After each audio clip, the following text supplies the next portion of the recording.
नमस्कार। आपका हार्दिक अभिनंदन है।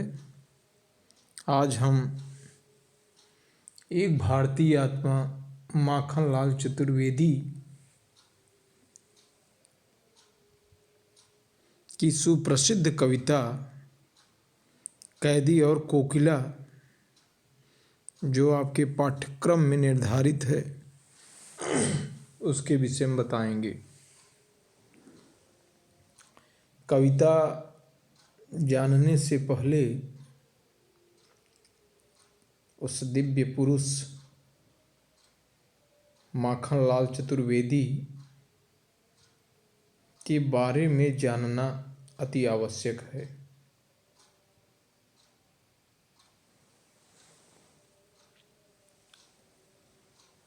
हिंदी साहित्य के प्रतिनिधि कवि माखनलाल चतुर्वेदी जी का जन्म 1889 ईस्वी में मध्य प्रदेश के होशंगाबाद जिले के बाबई गांव में हुआ था। मात्र 16 वर्ष की आयु में ही अध्यापन कार्य प्रारंभ कर दिया था। उसके बाद वह पत्रिकाओं के संपादन कार्य में जुट गए। उन्होंने एक भारतीय आत्मा उपनाम से राष्ट्रीय भावनाओं से युक्त कविताएं भी लिखी और स्वाधीनता आंदोलन में भाग लेने के दौरान उन्हें कई बार जेल भी जाना पड़ा। उनकी अनेक रचनाएं हैं। हेमकिरटनी, साहित्य देवता, हिमतरंगिनी, बलिदान संघर्ष। और माखनलाल चतुर्वेदी जी का निधन वर्ष 1968 में हो गया। एक भारतीय आत्मा माखनलाल चतुर्वेदी की कविता से आप पहले से परिचित हैं। कविता क्या है? चाह नहीं मैं सुरबाला के गहनों में गूथा जाऊं, चाह नहीं प्रेमी माला में मिथ प्यारी को ललचाऊं, चाह नहीं सम्राटों के शव पर हे हरि डाला जाऊं, चाह नहीं देवों के सिर पर चढ़ूं भाग्य पर इठलाऊं, मुझे तोड़ लेना वनमाली, उस पथ पर तुम देना फेंक, मातृभूमि पर शीश चढ़ाने जिस पथ पर जावें वीर अनेक। निश्चित रूप से आप इस कविता से पुष्प की अभिलाषा कविता आप पहले ही पढ़ लिए होंगे। यह माखनलाल चतुर्वेदी जी की कविता है। इस कविता में कवि अपनी देश प्रेम की भावना को पुष्प की अभिलाषा के रूप में व्यक्त करते हुए कहता है कि चाह नहीं मैं सुरबाला के गहनों में गूथा जाऊं। यहाँ कवि यह कह रहा है कि मेरी यह इच्छा नहीं है, मेरी यह चाह नहीं है सुरबाला, सुर माने देवताओं की जो कन्याएं हैं उनकी गहनों में गूथा जाऊं, उनके गले में माला बनकर रहूं। और मेरी यह भी चाह नहीं है कि मैं प्रेमी माला में बिथ प्यारी को ललचाऊं, और यह भी मेरी चाह नहीं है कि मैं सम्राटों के शव पर चढ़ूं, और मेरी यह भी चाह नहीं है कि मैं देवताओं के मस्तक पर चढ़ूं, चाह नहीं देवों के सिर पर चढ़ूं और चढ़ूं भाग्य पर इठलाऊं और अपने भाग्य की प्रशंसा करूं। बस अगर कुछ इच्छा है मेरी, तो अगर मेरी इच्छा है तो कवि कह रहा है कि मुझे तोड़ लेना वनमाली, उस पथ पर देना तुम फेंक, मातृभूमि पर शीश चढ़ाने जिस पथ पर जावें वीर अनेक। पुष्प उपवन के माली से प्रार्थना करता है कि तुम मुझे तोड़कर उस मार्ग में डाल देना, जिस मार्ग से होकर अनेक राष्ट्रभक्त वीर मातृभूमि पर अपने प्राणों का बलिदान करने के लिए जा रहे हो। पुष्प इतना ही नहीं, आगे पुष्प कह रहा है, फूल उन वीरों की चरण रज का स्पर्श पाकर अपने आप को धन्य मानेगा, क्योंकि उनके चरणों पर चढ़ना ही देश के लिए बलिदान वीरों के लिए उसकी सच्ची श्रद्धांजलि है। जो आपके पाठ्यक्रम में है कविता कैदी और कोकिला, आइए हम आप देखें कैदी और कोकिला कविता। माखनलाल चतुर्वेदी जी ने शुरू में कहा था कि हम स्वतंत्रता के हामी हैं, मुक्ति के उपासक हैं। राजनीति में या समाज में, साहित्य में या धर्म में, जहाँ भी स्वतंत्रता का पाठ रोका जाएगा, ठोकर मारने वाले का पहला प्रहार और घातक शस्त्र पहला वार आदर से लेकर मुक्त होने के लिए हम प्रस्तुत रहेंगे। कैदी और कोकिला कविता 1930 में लिखा गया। माखनलाल चतुर्वेदी जितने बड़े स्वतंत्रता सेनानी थे, उतने बड़े कवि एवं साहित्यकार भी थे। माखनलाल की यह कविता, सुप्रसिद्ध कविता कैदी और कोकिला, पढ़ने से पहले इसकी पृष्ठभूमि को जान लेना अति आवश्यकता है। इस कविता की रचना माखनलाल चतुर्वेदी ने किन परिस्थितियों में की? माखनलाल चतुर्वेदी जबलपुर में जब स्वतंत्रता आंदोलन में भाग लिए तो वहाँ झंडा सत्याग्रह का उन्होंने नेतृत्व किया। 1930 की बात है और उस समय इनको जेल हो गई। जेल में रहते हुए इन्होंने वहाँ के वातावरण को देखा, वहाँ की ब्रिटिश सरकार के द्वारा जिस तरह की स्वतंत्रता संग्राम सेनानियों को यातनाएं दी जा रही थीं, कैदियों की तरह उनको रखा जा रहा था, उसका वर्णन वे इस कविता में प्रस्तुत करते हैं। जेल में रात्रि के अंधकार में जब चारों तरफ खूब सन्नाटा था, ऐसे समय में एक कोयल आकर बैठती है और कूकती है। इस कोयल की कूक को सुनकर माखनलाल चतुर्वेदी जी के मन में एक कविता का भाव प्रस्फुटित हो जाता है। ऐसा ही भाव वीर सावरकर के साथ हुआ था। वीर सावरकर भी बहुत बड़े स्वतंत्रता सेनानी थे और अंडमान निकोबार की जो सेलुलर जेल है, वहाँ उनको बंद कर दिया गया था और जेल में रहते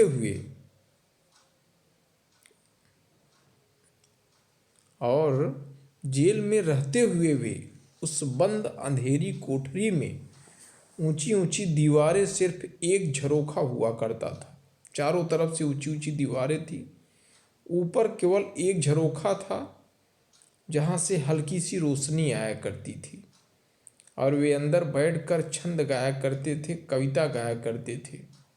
वहाँ उस झरोखे पर एक पक्षी आकर बैठता था। वह प्रतिदिन आता था, ये गाते थे और वह सुनता था और वह अपनी आवाज़ से मधुर संगीत भी दिया करता था। तो उसका भी प्रभाव इस कविता में, कैदी और कोकिला में दिखाई पड़ता है। यहाँ ये आपके सामने सेलुलर जेल दिख रहा है। सेलुलर जेल जो है वह अंडमान निकोबार द्वीप समूह पर बनी है। यह काला पानी के नाम से जाना जाता है। सेलुलर जेल भारतीय इतिहास का एक काला अध्याय है। भारत जब गुलामी की बेड़ियों में जकड़ा था, अंग्रेजी सरकार स्वतंत्रता सेनानियों पर कहर ढा रही थी। हजारों सेनानियों को फांसी दे दी गई, तोपों के मुंह पर बांधकर उड़ा दिया गया। कई ऐसे भी थे जिन्हें तिल तिल कर मारा जाता था।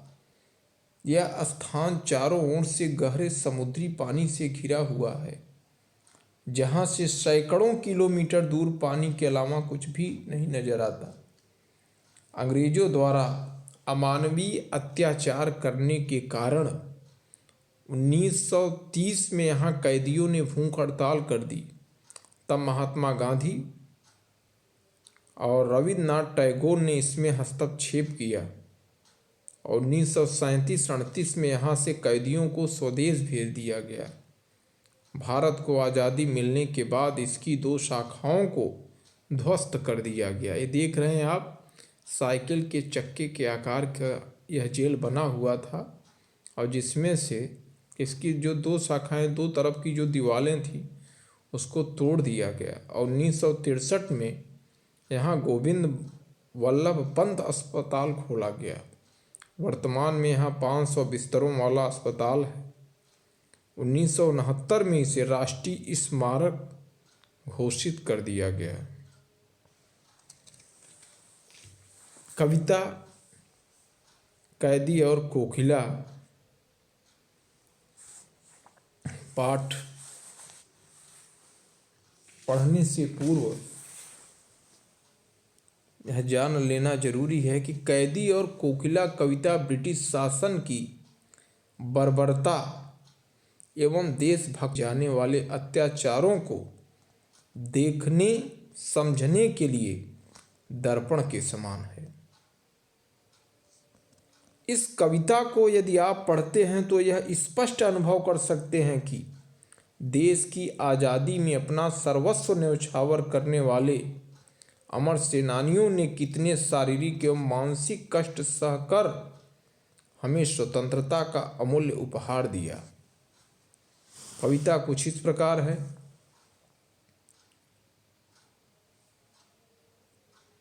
क्या गाती हो, क्यों रह रह जाती हो, कोकिल बोलो तो। क्या लाती हो, संदेशा किसका है, कोकिल बोलो तो। ऊंची काली दीवारों के घेरे में, डाकू चोरों बटमारों के डेरे में, जीने को देते नहीं पेट भर खाना, मरने भी देते नहीं तड़प रह जाना। जीवन पर अब दिन रात कड़ा पहरा है, शासन है या तम का प्रभाव गहरा है।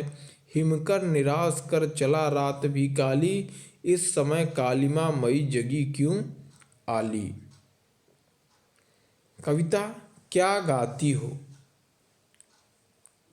यहाँ कोकिल, कोकिल का मतलब कोयल, कोकिला माने कोयल। तो क्या गाती हो, कवि अर्धरात्रि को, जो कोयल है वह अर्धरात्रि को गा रही है। तो कवि अर्धरात्रि को गाती कोयल की आवाज को सुन करके चौंक उठता है और व्यग्रता से उससे पूछ उठता है कि हे कोयल, तुम क्या गा रही हो। अर्धरात्रि में कोयल की आवाज से चौंक करके उससे व्यग्रता से कवि है वह पूछ बैठता है कि हे कोयल, तुम क्या गाती हो और क्यों रह रह जाती हो। तुम इस प्रकार रह रह कर क्यों गा रही हो। तुम इस प्रकार रह रह कर क्यों गा रही हो। कोकिल बोलो तो, हे कोयल कुछ तो बताओ। क्या लाती हो, संदेशा किसका है, कोकिल बोलो तो। क्या तुम्हारे इस गीत में, क्या लाती हो, क्या तुम्हारे इस गीत में किसी तरह का संदेश, गुप्त संदेश छिपा हुआ है। यदि कोई ऐसा संदेश है, संदेशा किसका है? यदि कोई ऐसा संदेश है, गुप्त संदेश लेकर के आई हुई हो तो कोकिल बोलो तो। हे कोयल, तुम मुझको बताओ, तुम मुझे स्पष्ट रूप से बताओ। आगे यहाँ कोकिला मीन्स कोयल और संदेशा संदेश। ऊंची काली दीवारों के घेरे में, डाकू चोरों बटमारों के डेरे में, जीने को देते नहीं पेट भर खाना, मरने भी देते नहीं तड़प रह जाना। हे कोयल, हे कोयल, मैं जिस स्थान पर कैद हूँ, ऊंची काली दीवारों के घेरे में, वहाँ पर क्या स्थिति है? वहाँ ऊंची ऊंची काली दीवारें हैं। वहाँ यहाँ की जो दीवारें हैं भयानक काली और ऊंची हैं। ऊंची काली दीवारों के घेरे में, डाकू चोरों बटमारों के डेरे में। बटमार मीन्स क्या होता है? बटमार मीन्स होता है लुटेरे। रास्ते में यात्रियों को लूटने वाला ठग या डाकू जो होता है उसे बटमार कहते हैं। और डेरे में माने आवास में, तम माने अंधकार। तो ऊंची काली दीवारों के घेरे में यहाँ की जो दीवारें हैं भयानक हैं, काली हैं, ऊंची हैं। और डाकू चोरों बटमारों के डेरे में, और यहाँ चोर डाकू और राहजनी करने वालों का निवास है। यहाँ की स्थिति क्या है? यहाँ की स्थिति यह है कि जीने को देते नहीं पेट भर खाना, मरने भी देते नहीं तड़प रह जाना। यहाँ की स्थिति यह है कि जीने भर के लिए भी भोजन नहीं मिलता, जीने को देते नहीं पेट भर खाना। एक व्यक्ति जितना खा करके जीवित रह सकता है उतना भी खाना नहीं देते। भरपेट तो दूर की बात है, मरने भी देते नहीं तड़प रह जाना। पर्याप्त भोजन के अभाव में मन एवं शरीर जो है वह तड़प रह जाना, वह तड़पता है, तड़प कर रह जाता है। कहने का तात्पर्य यहाँ क्या है कि जो अंग्रेजी सिपाही हैं, न तो हमें वे ठीक ढंग से जीने के लिए खाना देते हैं और न तो हमें मरने ही देते हैं। अब यहाँ जो कवि है उसको दिक्कत क्या है? दिक्कत उसको यहाँ यह है कि डाकू चोरों बटमारों के डेरे में, डेरे माने निवास स्थान, स्वतंत्रता संग्राम सेनानी जो कि अपनी देश के लिए उन्होंने संघर्ष किया, उनको ले जाकर के किनके बीच रखा गया है? चोर डाकू, जो रास्ते में छीना झपटी करने वाले हैं, ऐसे लोगों के साथ ले जाकर के कवि को रखा गया है। आगे, जीवन पर अब दिन रात कड़ा पहरा है, शासन है या तम का प्रभाव गहरा है। कोई प्रश्न करता है कि जीवन पर अब दिन रात कड़ा पहरा है, अंग्रेजी हुकूमत के द्वारा हमारे ऊपर दिन रात कड़ा पहरा है, कड़ी शासन व्यवस्था है।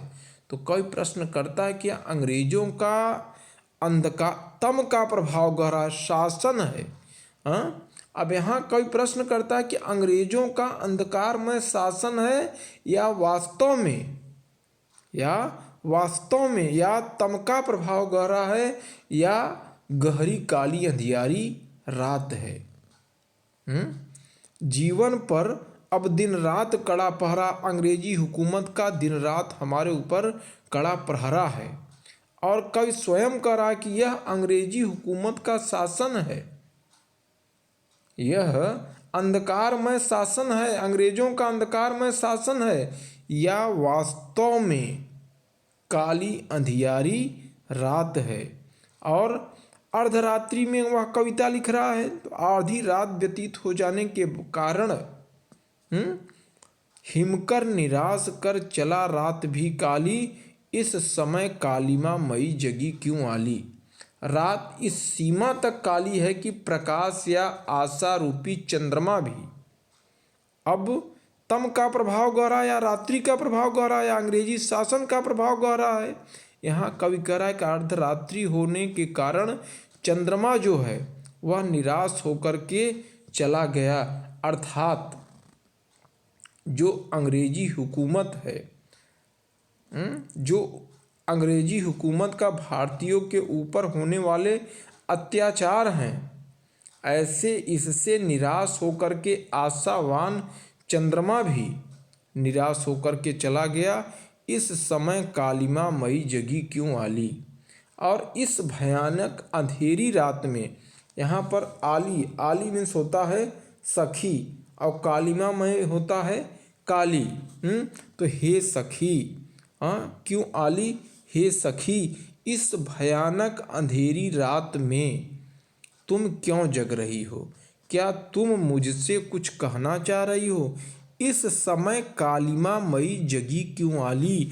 जहाँ यह स्थिति हो कि आशावान चंद्रमा भी, प्रकाश भी क्षीण प्रतीत होता है।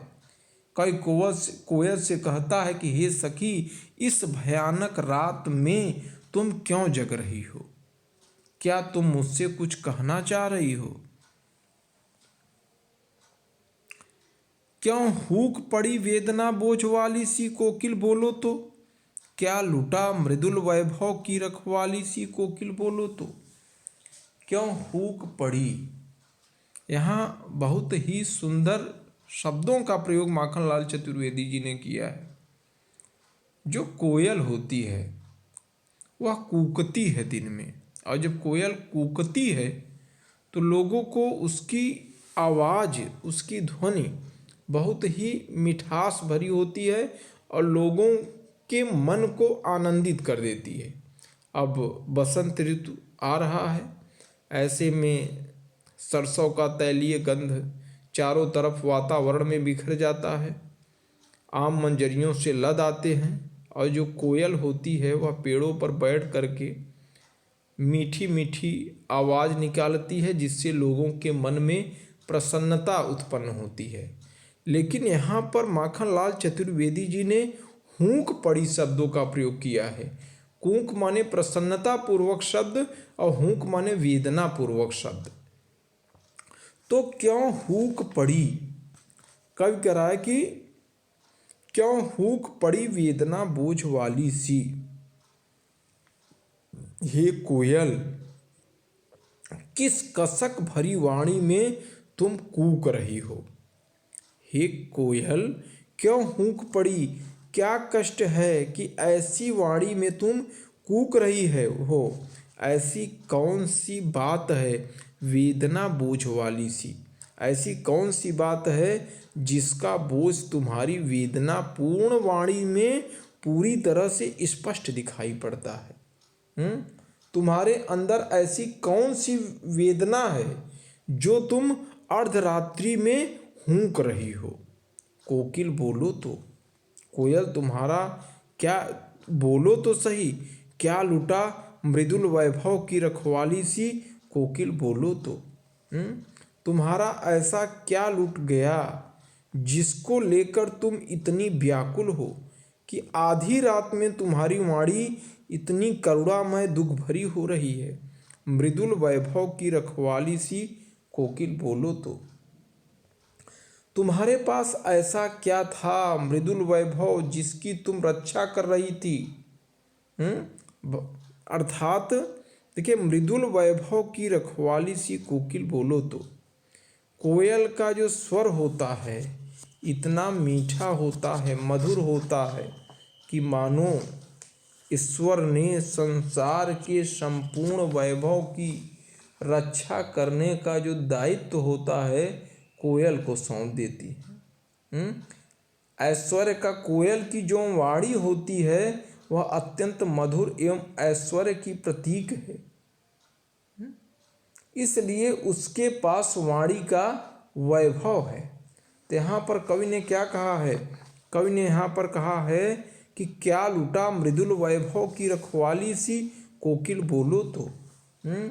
तुम्हारे पास ऐसा क्या था मृदुल वैभव जिसकी तुम रक्षा कर रही थी। भारत का जो वैभव था, संपत्ति थी, जिसको इन्होंने लूट लिया। और इसलिए तुम हूक रही हो, इसलिए तुम हूँ मृदुल वैभव की रखवाली सी। कोकिल बोलो तो, हे कोयल कुछ तो बताओ। जो तुम्हारी वाणी है अत्यंत मधुर एवं कोमल है, वह मधुर ऐश्वर्य की प्रतीक है जिसकी तुम स्वामिनी हो, फिर भी तुम इस सीमा तक विचलित क्यों हो गई हो?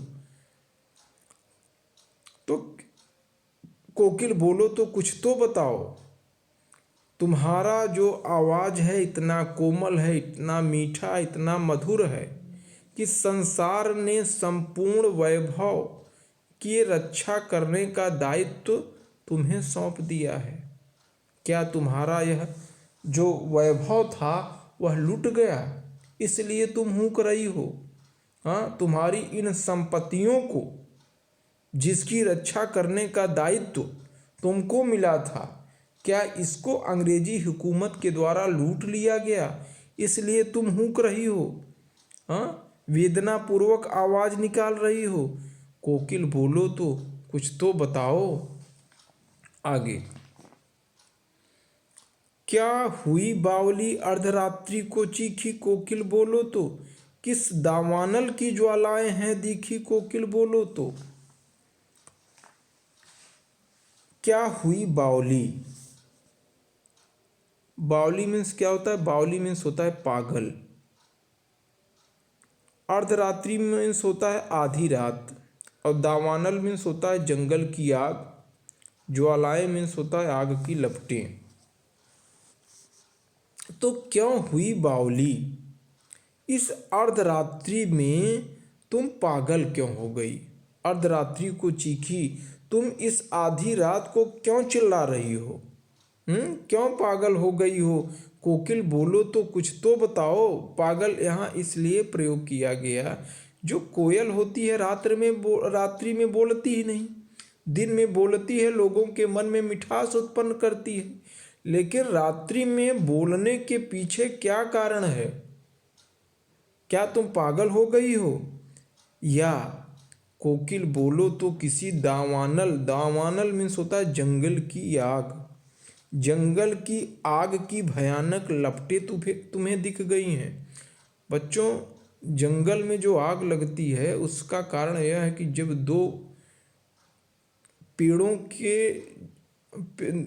पेड़ के जो शाखाएं होती हैं, जब स्पर्श करती हैं, एक दूसरे से रगड़ती हैं, तो उसमें अचानक आग लग जाती है, और देखते ही देखते वह आग जो है वो भयानक रूप धारण कर लेती है।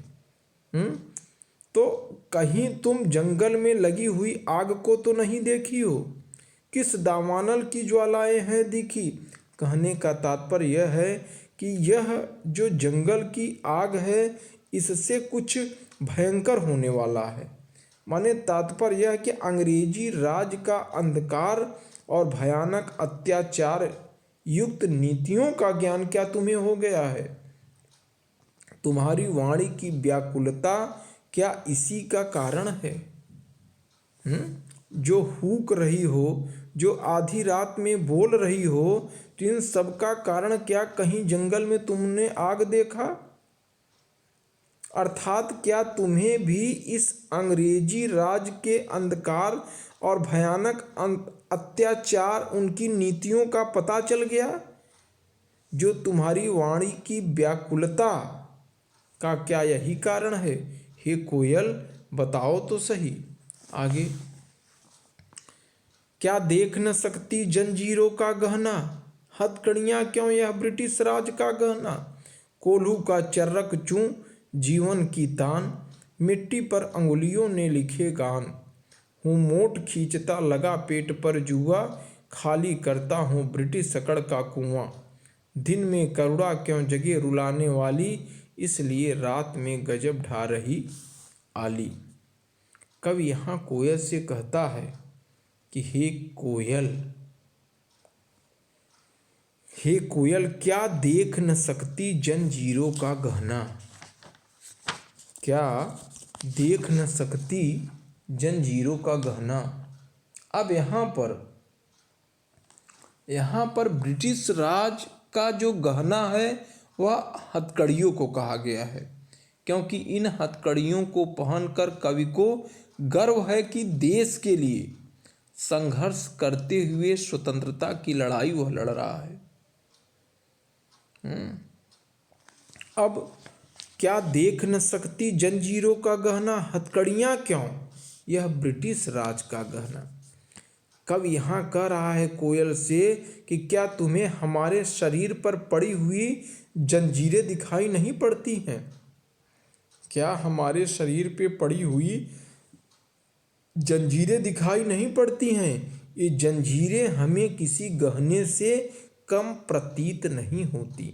जंजीरों का गहना यह अंग्रेजी हुकूमत के द्वारा हमें प्रदान किया गया गहना है, जो कि हमारे सौंदर्य को और अधिक बढ़ा रहा है। यह जो हथकड़ियाँ हमने पहन रखी है, यह अंग्रेजी राज द्वारा हमें प्रदान किया गया उपहार है, जो गहने के रूप में हमारे शरीर और हाथों में सजी हुई है। क्योंकि जो जंजीर होता है वह शरीर में होता है, जो हथकड़ियाँ होता है वह हाथों में होता है। तो क्या देख न सकती जंजीरों का गहना, क्या तुम्हें हमारे शरीर पर पड़ी हुई जंजीरें दिखाई नहीं दे रही हैं। हमारे हाथों पर हथकड़ियों को नहीं देख रही हो। यह अंग्रेजी हुकूमत के द्वारा प्रदान किया गया उपहार है। यह गहना है जो हमारे शरीर के सौंदर्य को और अधिक बढ़ा रहा है।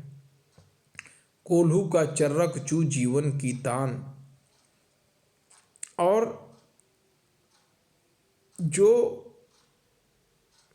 जेल में बंद स्वतंत्रता संग्राम सेनानी होते थे, वीर सपूत होते थे, उनसे विभिन्न तरीके से काम करवाया जाता था।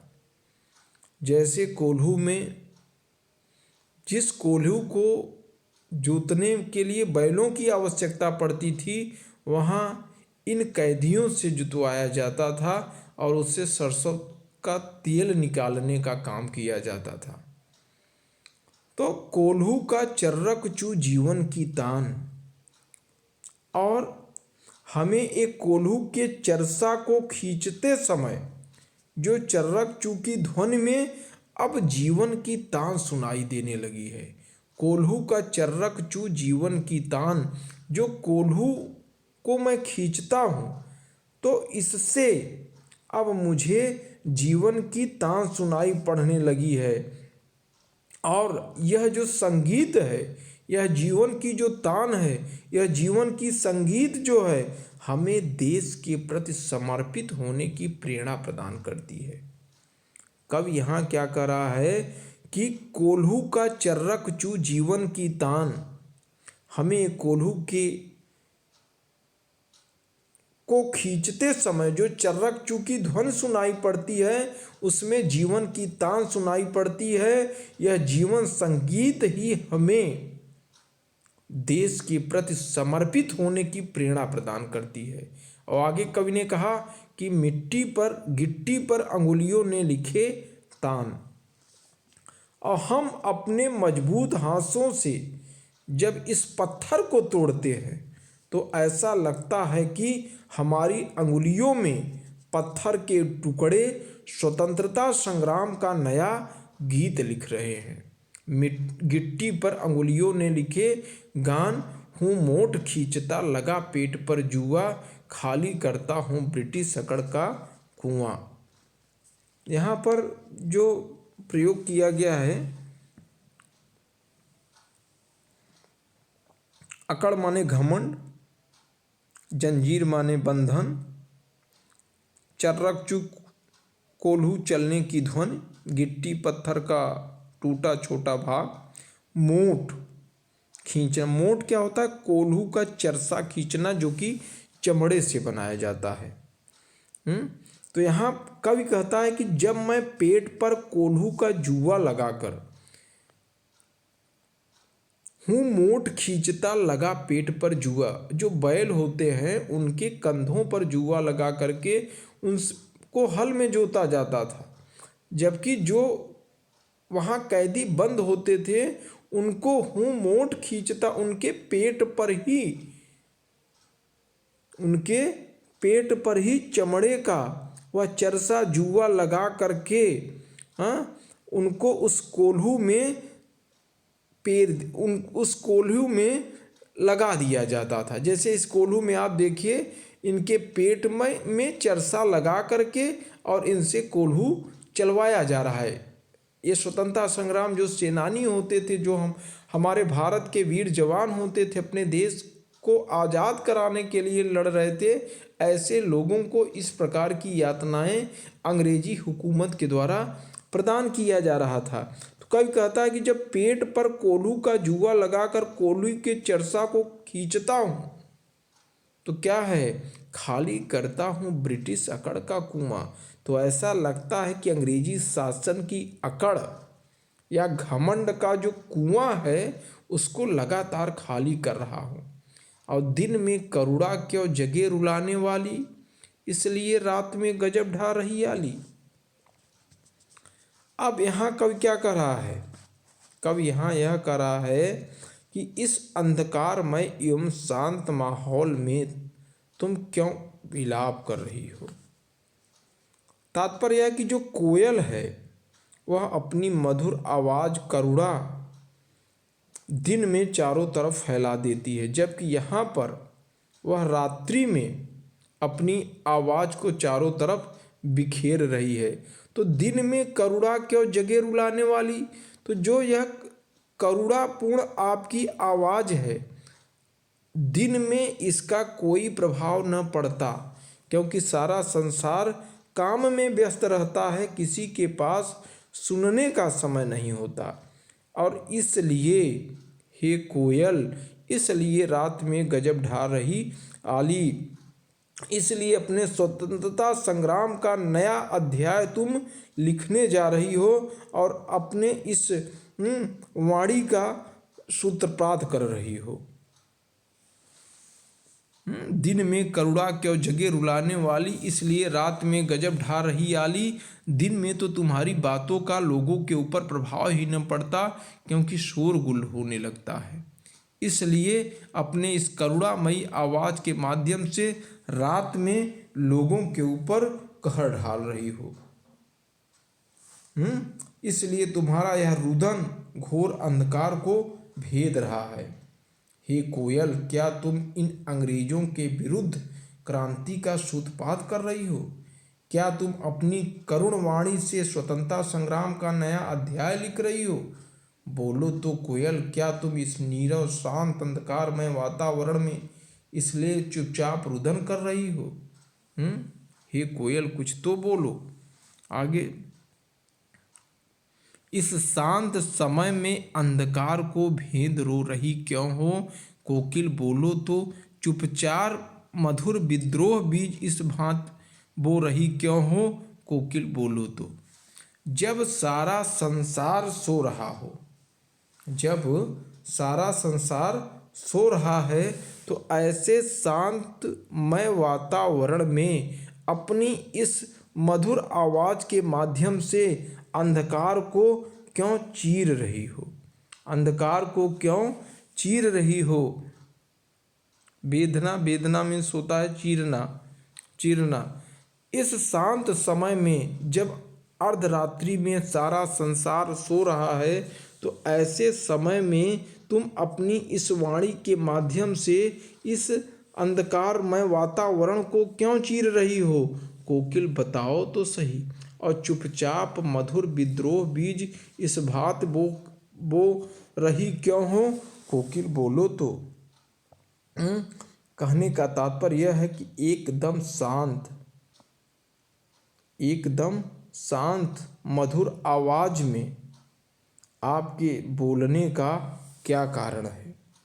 क्या तुम कोई स्वतंत्रता संग्राम का नया अध्याय लिखने जा रही हो कि ऐसे नीरव शांत अंधकारमय वातावरण में तुम चुपचाप रुदन कर रही हो? आप देखिए यहाँ पर क्या है कि चुपचाप मधुर विद्रोह बीज इस भांत बो रही क्यों हो? कोकिल बोलो तो। अब कोकिल यहाँ पर जो उसकी आवाज़ है, इसमें रुदन शब्द का प्रयोग जो किया जा रहा है, क्योंकि वह हूक रही है, वह कष्टित है। और जब व्यक्ति कष्टित होता है तो ऐसे समय में उसके मुख से अच्छी आवाज़ नहीं निकलती। ऐसे समय में उसके मुख से कहीं न कहीं दुख दर्द से भरा ही आवाज़ निकलती है। इसीलिए ऐसे शब्दों का प्रयोग किया गया यहाँ पर। आगे देखिए, काली तू रजनी भी काली, शासन की करनी भी काली, काली लहर कल्पना काली, मेरी काल कोठरी काली, टोपी काली कमली काली, मेरी लौ श्रृंखला काली, पहरे की उरुंकित ही ब्याली, तिस पर है गाली ये आली। तिस पर है गाली ए आली। यहाँ पर काली काली शब्दों का काफ़ी बार प्रयोग किया गया है। काली तू ए आली, इन पंक्तियों में काली शब्द की आवृत्ति से चमत्कार उत्पन्न हो रहा है। यहाँ अनुप्रास और यमक दोनों प्रकार के अलंकार हैं। वर्णों की आवृत्ति से अनुप्रास अलंकार है और काली काली में पहले कालिमा का अर्थ रंग और दूसरे का अर्थ है कुव्यवस्था। इसलिए यहाँ पर अनुप्रास अलंकार के साथ साथ वर्णों की आवृत्ति होने के कारण अनुप्रास अलंकार है। इसके अलावा इसमें रूपक अलंकार का भी प्रयोग किया गया है, यमक अलंकार का भी प्रयोग किया गया है। तो काली तू रजनी भी काली, शासन की करनी भी काली, काली लहर कल्पना काली, मेरी काल कोठरी काली, टोपी काली कमली काली, मेरी लौ श्रृंखला काली, पहरे की रुंकित ही ब्याली, तिस पर है गाली आली। कवि अपने जेल की स्थिति का वर्णन करते हुए करा कि काली तू रजनी भी काली, तुम भी काली हो। और रजनी माने रात, यह जो रात है वह भी काली है। और अंग्रेजी हुकूमत के द्वारा जो हम पर अत्याचार किए जा रहे हैं, बर्ताव किए जा रहे हैं, वह भी काला ही है, वह भी अमानवीय ही है। आगे क्या है, काली लहर कल्पना काली। और काली लहर कल्पना काली, यहाँ पर रजनी माने रात, करनी माने कर्म काम, काल कोठरी छोटी सी वह जगह जहाँ कवि है, और कमली माने कम्बल, लौ श्रृंखला लोहे की जंजीर। तो काली लहर कल्पना काली और मेरी काल कोठरी काली। कवि यहाँ पर क्या करा, कवि करा कि बुरी बुरी कल्पनाएं एवं विचार जो हैं वह लहर के समान इस काली अंधेरी कोठरी में घूमते रहते हैं। काली लहर कल्पना काली, जिस प्रकार से लहरों को आप देखते हैं उठती हुई आगे निकल जाती हैं, ठीक उसी प्रकार से जो कल्पनाएं कवि कर रहा है, अच्छी अच्छी कल्पनाएं नहीं हुआ हो रहा है जेल के अंदर, वह कह रहा है कि बुरी बुरी कल्पनाएं एवं विचार किसके समान, काली लहर, काली लहर के समान इस काली अंधेरी, मेरी काल कोठरी काली, ये जो काली कोठरी है इसमें चारों तरफ घूम रही हैं। और मेरी काल कोठरी का जो वातावरण है इस समय वह नितांत काला है। कहने का तात्पर्य यह है कि वह रोशनी विहीन है। और टोपी काली कमली काली, कैदियों को दी जाने वाली टोपी भी काली है और यहाँ कंबल भी काली है। और मेरी लौ श्रृंखला काली, और यहाँ तक कि मेरा शरीर जिन लोहे की जंजीरों से बंधा है उसका भी रंग काला है। अर्थात कारागार का जो प्राकृतिक वातावरण है सभी कालिमा युक्त है। आगे, पहरे की रिंकित ही ब्याली, तिस पर है गाली ये आली। आली, आली मीन्स क्या होता है, आली मीन्स होता है सखी। यहाँ पर आली का प्रयोग किया गया है। तिस पर माने उस पर, और ब्याली मीन्स होता है नागिन। अब कवि कह रहा है कि इस अंधकारमय वातावरण में, इस अंधकारमय कालिमामयी वातावरण में पहरे की हुंकृत, हुंकृत मीन्स होता है हुंकार। ऐसे वातावरण में जो पहरेदार होता है, वह जो पहरेदार की भीषण जो आवाज़ होती है कि ब्याली किसी सरपड़ी के, किसी सरपड़ी के डसने जैसा भय उत्पन्न करता है। हाँ, और इसके अलावा तिस पर इतना डर तो होने के बावजूद, ये सब होने के बावजूद तिस पर है गाली ए आली, अंग्रेजी हुकूमत के द्वारा जो गाली दिया जा रहा है, सैनिकों के द्वारा दी जाने वाली असभ्य जो गालियां हैं वह और भी अधिक भयावह स्थिति को बना रही हैं। हे सखी, इस अंधकारमय अन्याय से भरे वातावरण में अंग्रेजी सैनिकों के द्वारा दी जाने वाली जो असभ्य गालियां हैं वह इस वातावरण को और अधिक भयावह बना रही हैं, और अधिक भयावह बना रही हैं। इस काले संकट सागर पर मरने को मदमाती, कोकिल बोलो तो अपने चमकीले गीतों को क्यों कर हो तैराती, कोकिल बोलो तो।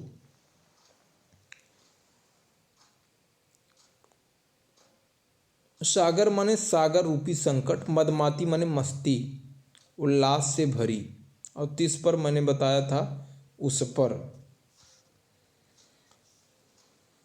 कवि कहता है कि ऐसे अन्यायपूर्ण एवं अमानवीय वातावरण में भी, ऐसे इस काले संकट सागर पर, संकट रूपी सागर रूपक अलंकार का यहाँ प्रयोग किया गया है, इस काले संकट सागर पर मरने को मदमाती। कवि कहता है कि ऐसे काले संकट सागर माने अन्यायपूर्ण शासन अमानवीय वातावरण में काले सागर रूपी विपत्ति अर्थात अंग्रेजी हुकूमत से लोहा लेने का उत्साह निरंतर बढ़ता रहता है। मरने को मदमाती, तुम मरने के लिए तैयार हो। ऐसी स्थिति में मदमाती माने मस्ती उल्लास से भरी प्रसन्न हो करके, हाँ, तुम मरना चाहती हो।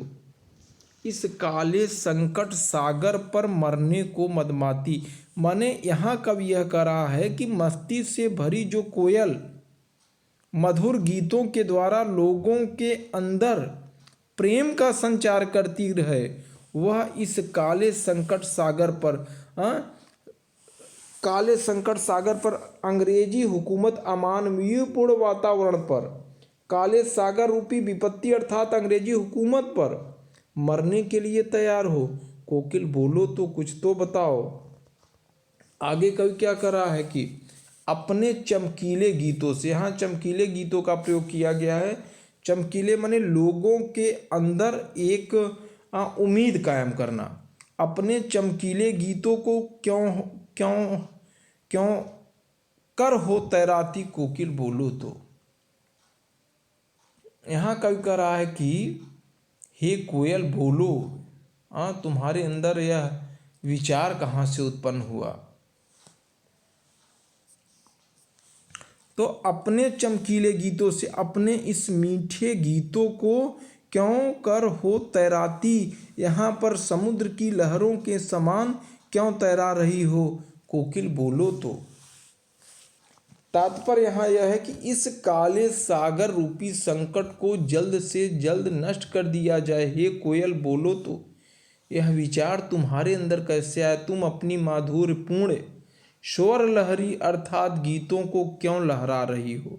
अपने चमकीले गीतों को, चमकीले शब्द का यहाँ प्रयोग किया गया है कि जो लोगों के अंदर एक रोशनी का उदय करता है, विकास करता है, लोगों के अंदर एक नई स्फूर्ति का संचार करता है। तो इसको तुम इस कालिमामय वातावरण में क्यों इसका तुम संचरण कर रही हो, क्यों तैरा रही हो। कोकिल बताओ तो सही, अपने माधुर्यपूर्ण स्वर लहरी अर्थात गीतों को यहाँ क्यों लहरा रही हो। क्या तुम भी इस अंग्रेजी हुकूमत से लोहा लेने का मन बना चुकी हो। हे कोयल कुछ तो बताओ, सच तो बताओ। आगे, तुझे मिली हरियाली डाली, मुझे नसीब कोठरी काली। तेरा नभ भर में संसार, मेरा 10 फुट का संसार। तेरे गीत कहाँ में वाह, रोना भी है मुझे गुनाह। देख विषमता तेरी मेरी, बजा रही तिस पर रणबेरी।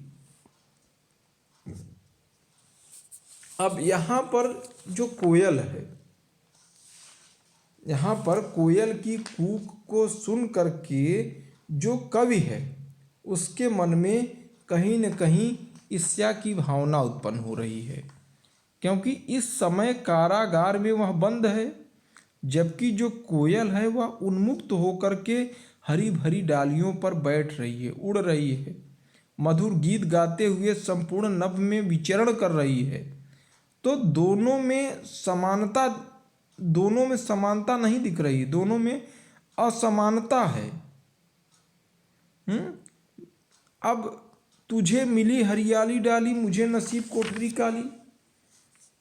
कवि यहाँ क्या कर रहा है? कवि कह रहा है कि हे कोयल, तुम तो प्रकृति के स्वच्छंद हरियाली डाली, हरे भरे वातावरण में विचरण कर रही हो। तुम्हें बैठने के लिए हरी हरी डालियां हैं, लेकिन मेरा देखो, मुझे नसीब कोठरी काली। मेरे भाग्य में तो यह काल कोठरी है, जहाँ हवा और रोशनी बड़ी मुश्किल से पहुँचते हैं। तेरा नभ भर में संसार, हे कोयल, तू संपूर्ण आकाश ही तुम्हारा क्षेत्र है, तुम संपूर्ण आकाश में उड़ सकती हो। जबकि मुझे देखो, मेरा 10 फुट का संसार, जबकि मैं जिस काल कोठरी में बंद हूँ यह मात्र 10 फुट की है। और आगे उन्होंने कहा कि तेरे गीत कहाँ में वाह, हे कोयल, तेरे गीत सभी को आप तुम्हारे गीत के सभी प्रशंसा पात्र होते हैं, पर रोना भी है मुझे गुनाह। परंतु यदि मैं अपनी दुर्दशा पर रोना चाहूँ तो यह अपराध की श्रेणी में गिना जाता है। रोना भी है मुझे गुनाह, यदि मैं अपनी विपत्ति पर रोऊं भी तो इसको भी अपराध की श्रेणी में रखा जाता है।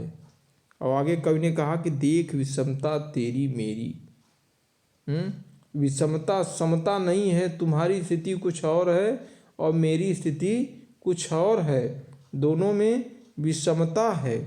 और बजा रही तिस पर रणभेरी, इस पर भी हे कोयल तुम संघर्ष करने के लिए रणभेरी युद्ध के लिए रणभेरी में होता है युद्ध का नाद।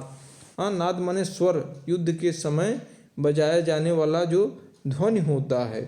तो यहाँ पर कवि क्या करा? कवि करा कि यह सब अंतर होने पर भी तुम हुंकार कर रही हो, तुम रणभेरी बजा रही हो।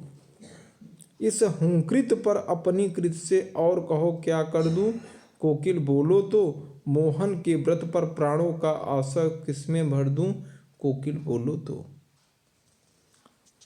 आप कवि करा कि इस हुंकृत पर, हुंकृत मीन्स क्या होता है? हुंकृत मीन्स होता है हुंकार भरना, आवाज करना। तो कवि करा कि इस हुंकृत पर अपनी कृत से और कहो क्या कर दूं।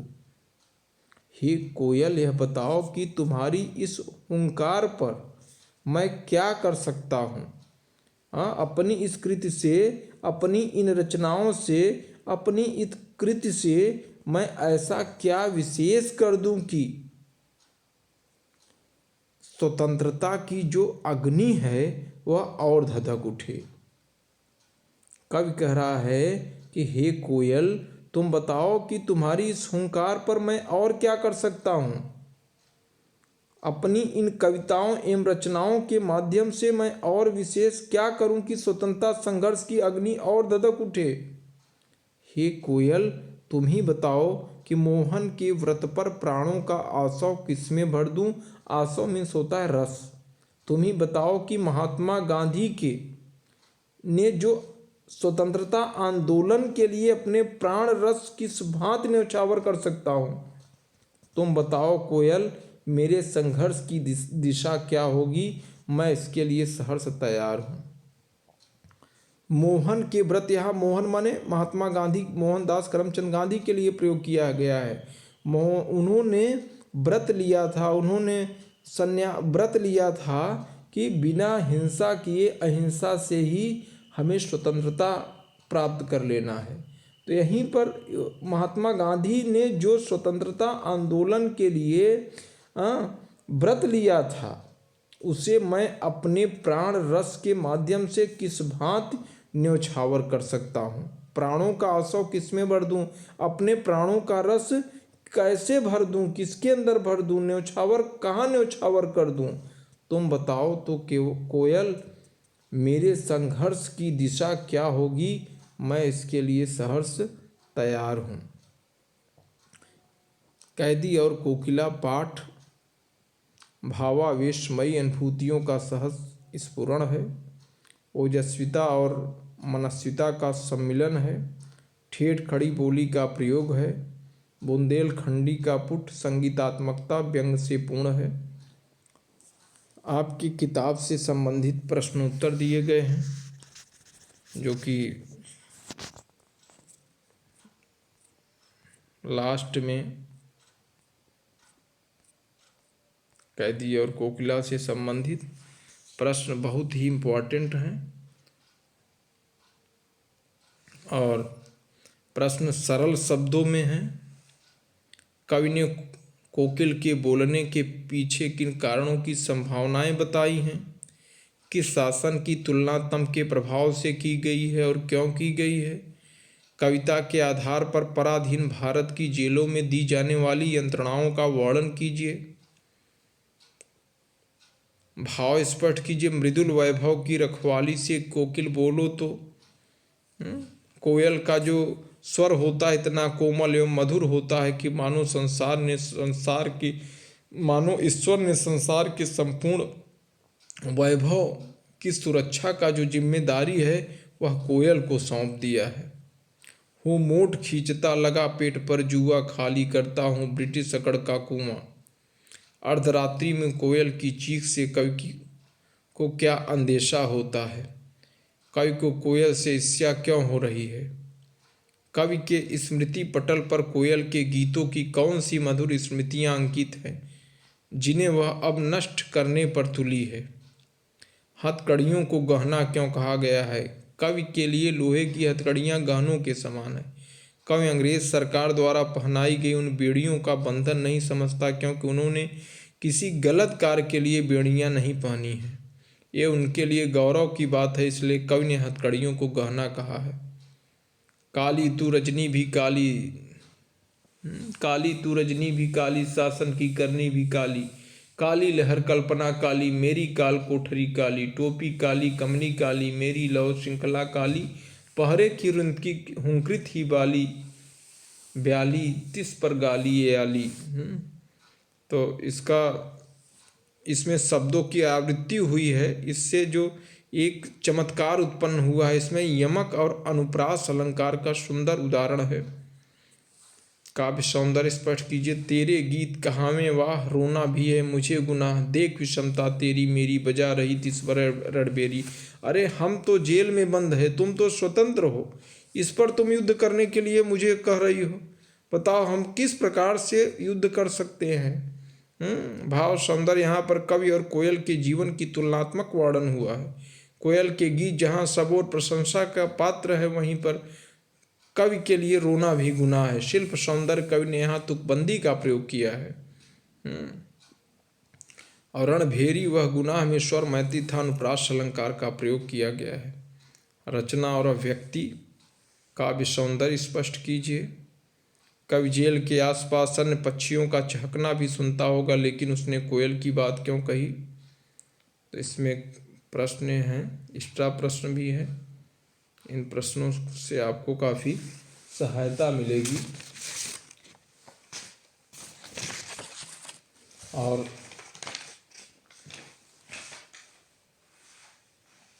कवि ने कोयल के स्वर को शंखनाद क्यों कहा है। कवि कारागृह में अत्यंत निराश है, तभी उसे कोयल का मधुर स्वर सुनाई पड़ता है। अब शंखनाद क्यों कहा है यहाँ पर, यह स्पष्ट है, यह स्पष्ट कर देना जरूरी है। कवि कोयल के स्वर को शंखनाद क्यों कहा है, क्योंकि कवि कारागृह में अत्यंत निराश है, तभी उसे कोयल का मधुर स्वर सुनाई पड़ता है। तब उसे शंखनाद माने, अब यहाँ करा देख विषमता तेरी मेरी, तात्पर्य यह है कि थोड़ा सा अंतर है कि तुम स्वतंत्र हो, मैं बंधन में हूँ। फिर भी उसे प्रतीत होता है कि मानो कोयल उसे संघर्ष पर देने आई है। कब उसे देश को जगाने वाली माँ काली की संज्ञा देती है।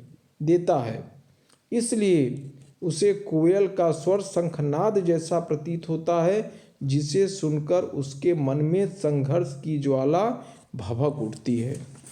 तो इस पाठ को पढ़ने से निश्चित ही आप कैदी और कोकिला पाठ समझ गए होंगे। धन्यवाद।